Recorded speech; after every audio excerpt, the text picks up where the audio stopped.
अस्सलाम वालेकुम नाज़रीन, मेरा नाम अली हैदर है और आपका शुक्रगुजार हूं कि आपने मेरी वीडियो देखने के लिए वक्त निकाला। आप लोग मुतादिद वीडियोस देख रहे हैं और आजकल एक वीडियो वायरल है जिसमें तालिबान एक अमरीकी बड़ा ही पेचीदा किस्म का हेलीकॉप्टर उड़ाते हुए नजर आ रहे हैं। वो वीडियो आपको दिखाऊंगा मैं, लेकिन यहां पर एक सवाल है कि क्या तालिबान अमरीकी जंगी तैयारे, गाड़ियां और असलहा जो कि अमरीका बड़ी तादाद में पीछे छोड़कर चला गया है, क्या वो ये सब इस्तेमाल कर पाएंगे? क्योंकि ये तमाम चीजें बड़ी टेक्निकल हैं। तो क्या तालिबान इतने टेक्निकल हो गए हैं कि तमाम चीजें इस्तेमाल कर पाएंगे? सबसे पहले मैं आपको वो वीडियो दिखाता हूं जिसके बड़े चर्चे हैं, जो इस वक्त बहुत ज्यादा वायरल है हर जगह, और अमरीकी बड़े हैरान हो रहे हैं वो वीडियो देख के। अमरीकी और भारतीय इन तालिबान को अनपढ़, जाहिल, गवार और जानवर कहा करते थे, लेकिन जब उन्होंने देखा कि तालिबान एक हेलीकॉप्टर उड़ा रहे हैं और जदीद अमरीकी हेलीकॉप्टर उड़ा रहे हैं, तो वो भी परेशान हो गए। सबसे पहले मैं चाहूंगा नाज़रीन आप ये वीडियो देखें, फिर उसके बाद बड़े इंटरेस्टिंग फैक्ट्स हैं मेरे पास जो मैं आपसे शेयर करने जा रहा हूं कि तालिबान क्या वाकई ही 85 अरब डॉलर्स का ये सामान इस्तेमाल कर पाएंगे या नहीं। वीडियो देखिए।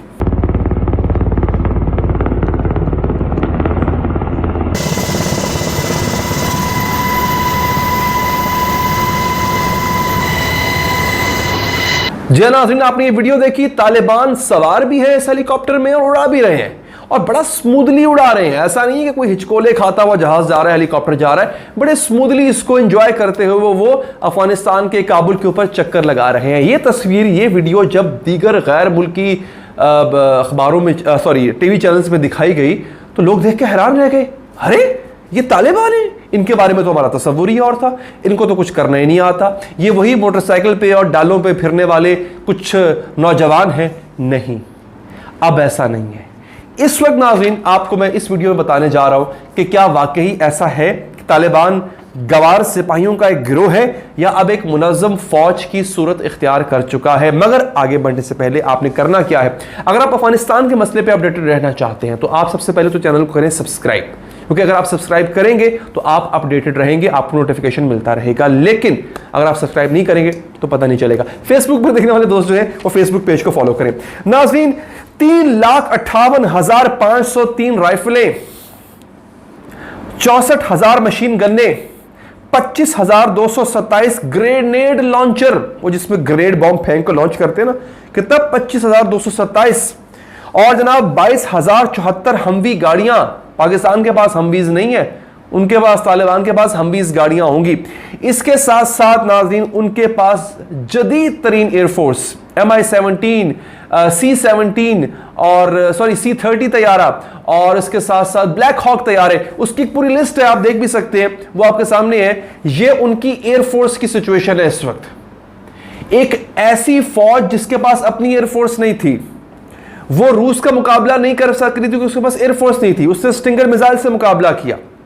अफगानिस्तान में जब अमेरिका ने हमला किया तो मुल्ला उमर ने कहा था कि हम दुआ करते हैं कि ये फिलहाल तो हमें ऊपर से बमबारी करके मार रहे हैं, हम दुआ करते हैं ये जमीन पे आए, फिर हम इनको देख लेंगे। ऐसा ही हुआ, उन्होंने देख लिया। और अब सूरत हाल ये है कि एक ऐसी फौज जिसने अपने पल्ले से टका नहीं लगाया और उनको दुनिया की जदीद तरीन एयरफोर्स मिल गई। लेकिन सवाल ये पैदा होता है कि क्या ये तमाम चीजें वो इस्तेमाल कर पाएंगे? अब मैं आपको बताता हूं नाज़रीन, जो माहिरीन है वो ये कह रहे हैं कि देखिए जितने भी ये तैयारे हैं ना, इनको एक तवातुर के साथ मेंटेनेंस की जरूरत पड़ती है। They need to be maintained. अब अमेरिका जब यहां पर था और ये तैयारे यहां पर हैं, तो इन तैयारों के जो कॉन्ट्रैक्ट्स हैं, मेंटेनेंस के कॉन्ट्रैक्ट्स, वो अमेरिकी निजी कंपनियों को दिए गए थे। निजी कंपनियां जो कि एविएशन में माहिर होती हैं, वो आके इनकी मेंटेनेंस करती थी। मेंटेनेंस में क्या है, देखें, इनके पुर्जे भी खराब होंगे, इनके पुर्जों को ठीक मरम्मत भी करना होगा, इनके पुर्जों को तब्दील भी करना होगा, नए पुर्जे लगाने होंगे। ये जहाज ऐसे ही नहीं चलते होते, इनको मुसलसल मरम्मत की और इनको मुसलसल जो है वो तब्दीली की जरूरत होती है, इनका वेयर एंड टेयर होता रहता है। अब प्रॉब्लम यह है कि ये तमाम की तमाम चीजें जो अमेरिकी साख्त की हैं, इनके स्पेयर पार्ट्स भी आपको अमेरिका से ही मिलेंगे। ये प्रॉब्लम है। अब एक लम्हे के लिए तो जहन में सोच आती है, और भारतीय बड़े खुश होंगे इस चीज को सुन के कि जनाब वाह वाह यार, ये तो कमाल नहीं हो गया, ये तो सारे के सारे जो 85 अरब डॉलर का सामान है जाया गया। तालिबान के किसी काम का नहीं। इनको तो मेंटेनेंस के लिए कोई स्पेयर पार्ट तो छोड़े कोई पेचकस भी नहीं देगा। दुनिया पाबंदियां लगाना चाह रही है इन पे।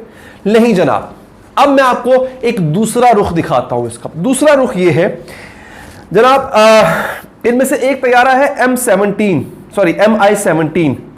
ये रूसी साख्त का तैयारा है, ये तो ये लोग आराम से उड़ा लेंगे। अब तालिबान की स्ट्रेटजी क्या होगी, मुमकिन स्ट्रेटजी वो ये होगी, जो साबिक अफगान पायलट्स हैं, जो इससे पहले अशरफ गनी की हुकूमत में पायलट्स थे, उनको मजबूर किया जाएगा कि वो आके ये जहाज उड़ाएं। इससे पहले आपको याद होगा मैंने आपसे कहा था कि तालिबान ने जो उन पर एयर अटैक होते थे अफगान एयरफोर्स की तरफ से, उसका तदारुक उन्होंने क्या किया था, उन्होंने ये किया था, अब जहाज तो मार नहीं सकते थे, ना ही उनके पास अपने पास जहाज थे, उन्होंने अफगान पायलट्स के अहले खाना को धमकियां देना शुरू कर दी। हुआ ये कि अफगान पायलट्स ने जहाज उड़ाना छोड़ दिए। इस तरह से तालिबान के ऊपर एयर अटैक जो हो रहा था वो रुक गया।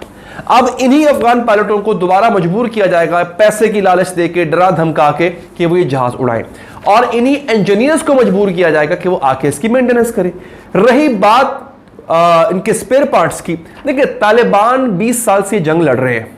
उनके पास इससे पहले भी जो असलहा आता था, राइफलें वगैरह, ये वो कुछ रूसी था, और इसके साथ साथ तालिबान ने ब्लैक मार्केट से डील करना, अंडरवर्ल्ड से डील करना सीख लिया था। उनको समझ आ गई है कि ब्लैक मार्केट से असलहा कैसा लिया जाता है। इसी तरह से ब्लैक मार्केट में इन चीज़ों के, इन तैयारों के स्पेयर पार्ट्स भी मिल जाते होते हैं। एक तो ये पॉसिबिलिटी भी कही जा रही है। तीसरी पॉसिबिलिटी क्या है? तीसरी पॉसिबिलिटी ये है, ये एक्सपर्ट लिखते हैं कि जनाब इनके जो हमदर्द ममालिक हैं वो उनकी मदद को आएंगे। अब आप मुझे खुद बता दीजिए, तालिबान की गवर्नमेंट है अफगानिस्तान में, और जब नहीं भी थी, अफगानिस्तान का सबसे ज्यादा हमदर्द मुल्क कौन है? आप बता दीजिए, नीचे कमेंट्स में बेशक बता दें मुझे। मेरा ख्याल है मुझे बताने की जरूरत है, क्या मुझे नाम लेने की जरूरत है? आज तो बड़े चाचे मामे बन के आ गए हैं। आज तो चाइना, रशिया, ईरान, ये बड़े चाचे मामे बन के आ गए अफगानिस्तान के। लेकिन असल में अफगानिस्तान का हमदर्द कौन है? 50 लाख अफगानियों को पनाह किसने दी हुई है? ऑफकोर्स पाकिस्तान ने। अब पाकिस्तान जब तालिबान की मदद करेगा इस अमेरिकी साख्ता टेक्नोलॉजी, एयरफोर्स को मेंटेन करने के लिए, तो ये सारी टेक्नोलॉजी जो है वो पाकिस्तान के पास भी आ जाएगी।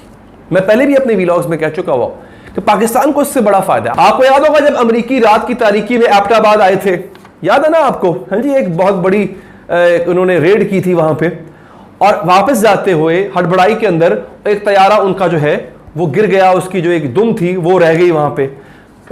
इन तैयारों पे स्टेल्थ टेक्नोलॉजी जो है वो इंस्टॉल्ड थी, यानी स्टेल्थ का मतलब है कि रडार इनको पकड़ नहीं सकता। तो उस हेलीकॉप्टर की एक दुम से पाकिस्तानियों ने, पाकिस्तानी फौज ने, पाकिस्तानी इंजीनियरिंग्स ने, उन्होंने बाकायदा तौर पे स्टेल्थ टेक्नोलॉजी को किस तरह, अमेरिकी स्टेल्थ टेक्नोलॉजी किस तरह की है, उन्होंने तरीका दरियाफ्त कर लिया एक दुम से। सोचें जब बने बनाए हेलीकॉप्टर्स जो है वहां पे होंगे, जहाज होंगे, तैयारे होंगे, तो उसके अगर वो पाकिस्तानियों के हाथ लगता है तो पाकिस्तानी उस टेक्नोलॉजी से मजीद कितनी नई टेक्नोलॉजी बना लेंगे। फिलहाल काबुल एयरपोर्ट पे कुछ जहाज, कुछ हेलीकॉप्टर्स ऐसे हैं जिनको अमेरिकी जाने से पहले नाकारा बना गए थे, कुछ ऐसे हैं, लेकिन एक बहुत बड़ी तादाद है। अब मैं आपको यह बता दूं कि इसका पता कैसे चला। पता यूं चला नाज़रीन, बिल्कुल आखिर में बात करूंगा। पता यूं चला, कुछ सैटेलाइट तस्वीरें सामने आई हैं जो कि बीबीसी ने भी एक्वायर की हैं, दीगर जो बड़े बड़े नशरियाती इदारे हैं उन्होंने एक्वायर की हैं। उसमें दिखाया गया है कि कुछ दिन पहले कुछ हेलीकॉप्टर्स और जहाज जो हैं वो एक, फॉर एग्जांपल एक एयरपोर्ट है, हामिद करज़ई एयरपोर्ट है जी, या कंधार का एयरपोर्ट है, वहां पे कुछ जहाज और हेलीकॉप्टर खड़े हैं। 4-5 दिन के बाद दोबारा जब तस्वीर ली गई तो वो हेलीकॉप्टर और जहाज उस एयरपोर्ट पे नहीं खड़े, वो किसी और एयरपोर्ट पे खड़े हैं। तो उससे साबित ये हुआ कि इनको कोई और, देखो ना, ये पैदल चल के तो नहीं गए ना, इनको उड़ा के कोई लेके गया, और कंट्रोल इस वक्त तालिबान का है। अमेरिकी तो उड़ा नहीं सकते, अमेरिकी तो वहां पे है भी नहीं। तो इसका मतलब है तालिबान ने इन जहाज़ों की नकलो हमल जो है, नकलो हरकत जो है वो शुरू कर दी है। इसका मतलब है तालिबान को जहाज उड़ाने आते हैं, ठीक है। और एक सबूत मैंने आपको शुरू में वीडियो में दिखा भी दिया। तो अगेन नाज़रीन, अगर आप अपडेटेड रहना चाहते हैं चैनल को सब्सक्राइब जरूर करें। फेसबुक पर देखने वाले नाज़रीन फेसबुक पेज को फॉलो करें। मुझे दीजिए इजाजत, अल्लाह ने के बाद।